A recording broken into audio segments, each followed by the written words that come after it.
Vamos lá, a aulinha de hoje, movimento uniforme carinhosamente chamado de MU. Olha lá, movimento uniforme, quais são as principais características? A velocidade é constante, CTE para mim, constante.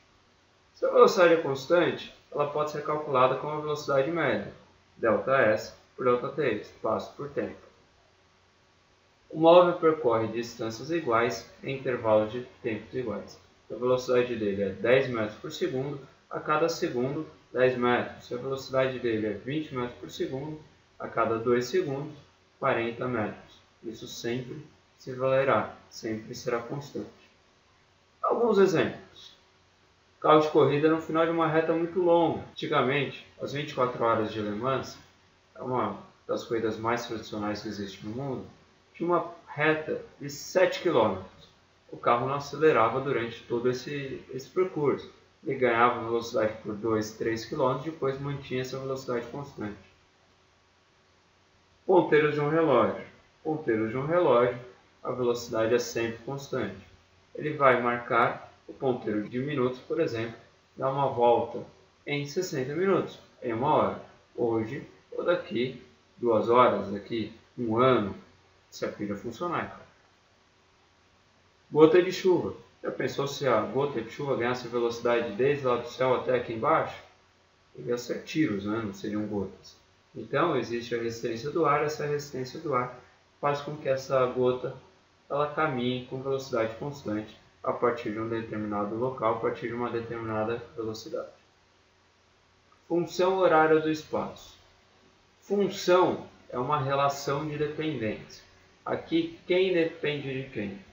Horário, tempo e espaço. Função horária do espaço, tempo e espaço serão as incógnitas, serão as variáveis.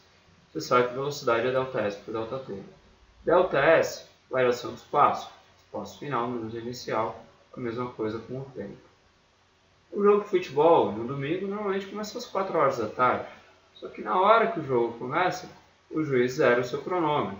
Então eu posso colocar meu tempo inicial zero aonde eu quiser. Existe o referencial do espaço e existe o referencial do tempo também. Então olha lá, fazendo as substituições, para ter zero igual a zero, eu quero uma função que relaciona espaço e tempo. Passo o tempo multiplicando, agora eu passo S0 para lá. S0 mais VT. Essa é a função horária dos espaços, conhecida popularmente como sorvete. No seu vestibular, são exercícios de encontros. Olha lá, para ocorrer um encontro de 2 ou mais corpos, necessariamente eles precisam ocupar o mesmo espaço no mesmo instante. Aqui o mesmo espaço não seria o mesmo ponto exatamente. Por exemplo, você vai a uma sala de cinema, essa sala de cinema é um espaço. Nessa sala de cinema cabem, sei lá, 40, 50 pessoas, dependendo do cinema. Matematicamente, espaço de A é igual ao espaço de B. Quem é SA? Uma função horária de um corpo A. Quem é SB? Uma função horária de um corpo B. Velocidade relativa. Velocidade relativa, para simplificar, é a velocidade de aproximação ou de afastamento de um corpo em relação ao outro. Aqui a velocidade relativa pode ser calculada como a velocidade de A menos a velocidade de B. O que seria o deslocamento relativo?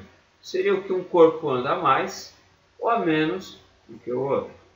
No movimento uniforme, velocidade relativa é o espaço relativo pelo tempo. Isso daqui você pode usar em qualquer exercício. Pode ser exercícios de encontro. Ele é muito importante em exercício de ultrapassagem de corpo extenso. Olha lá, o carro vermelho vai ultrapassar o caminhão. A ultrapassagem começa ali, só que ela só termina lá na frente. Você sabe o quanto que o carro andou? Em relação à pista, não. Ele andou tudo isso daí. Quanto que o caminhão andou? Em relação à pista, ele andou esse pedaço aí que seria representado pela seta azul. O que seria o deslocamento relativo? Seria o deslocamento do carro menos o do caminhão. Se você fizer essa subtração, se você tirar a reta azul da reta vermelha, sobra esse pedacinho que é o comprimento do carro, mais esse pedação que é o comprimento do caminhão. Então, na ultrapassagem de corpo extenso, o deslocamento relativo é o comprimento do carro mais o do caminhão. Isso serve para pontes, serve para túneis. Isso aqui é bem útil para você. Gráfico de velocidade por tempo. O básico do gráfico é você me falar o seguinte: qual é a velocidade que ele teve de 0 até t'? De 0 até t', em qualquer instante, a velocidade dele foi v. Entre t' e t2', em qualquer instante, a velocidade foi menos v. Isso aqui é o básico do gráfico, é o mínimo que você precisa conhecer. Mas se você tiver um pouquinho mais de calma, um pouquinho mais de habilidade, você pode pensar em calcular essas áreas. Sempre que você calcular a área de um gráfico, você está multiplicando este eixo por esse. Se você fizer velocidade vezes tempo, isso daqui te dá unidade de espaço. Então, se você calcular essa área, você tem o ΔS, você tem a variação do espaço. Sempre lembrando que esse cara aqui é positivo, porque a velocidade é positiva, e esse cara é negativo, porque a velocidade é negativa. Para finalizar, você pode ter o gráfico de espaço por tempo.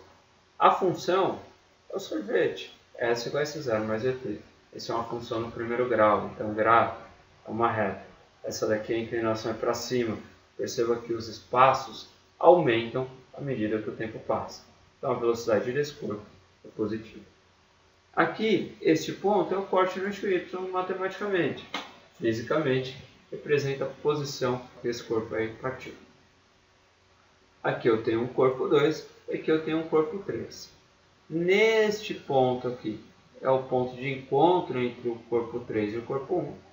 E esse daqui é o instante de encontro do corpo 2 com o corpo 3. O corpo 3 tem uma velocidade negativa, já que o espaço, as posições, são cada vez menores. Como é que eu posso calcular a velocidade nesse caso? Velocidade é espaço por tempo. Está vendo esse pedacinho aqui? Ele é uma variação. Variação de quem? De espaço. E aquele pedacinho? Uma variação de tempo. Então, se você montar um triângulo, você tem um ΔS, você tem um ΔT, então você pode calcular a velocidade. Pensando na matemática, para quem gosta, esse cara aqui é um cateto oposto a esse ângulo. Esse cara aqui é um cateto adjacente. Cateto oposto por adjacente, tangente.